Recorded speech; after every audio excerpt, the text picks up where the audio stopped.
being a doctor wasn't on my radar screen at all, and I was not a particularly good math and science student in high school.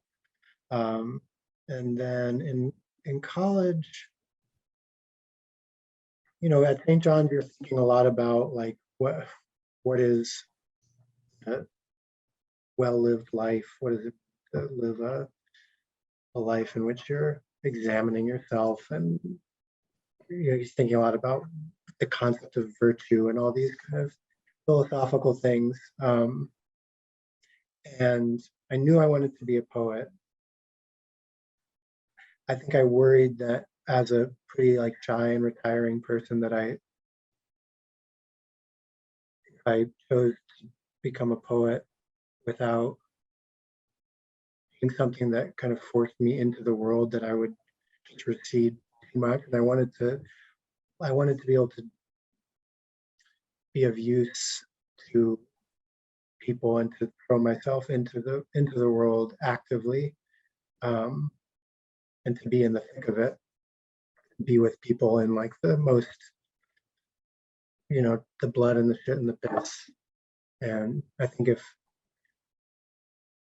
it would have been hard for me to find that, I think if I hadn't become a doctor, I don't think I would have been able to work my way into the world as intimately as I have as a doctor. And I think I also, so not Wallace Stevens, but Chekhov, who was a doctor and my favorite writer.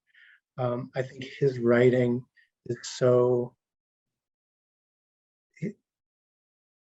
it's as close to what it is to be human as I've experienced in any writing. And I felt that when I first read him.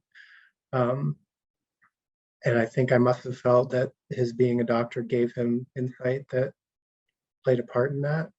That played a role too, in choosing to try to become a doctor. And I always knew I wanted to be a family doctor. I wasn't interested in specializing. And the inscription in the epigraph in the book is a quote from a W. Snodgrass poem. The last line is, "There's a gentleness survives that will outspeak and has its reasons. There's a loveliness exists, preserves us, not for specialists." And I think that the concept of a family doctor, a generalist who's with infants to people on their deathbed, birth, death, all of it. I wanted all of it. I wanted to experience as much of it as possible, and to be with people in all those various phases.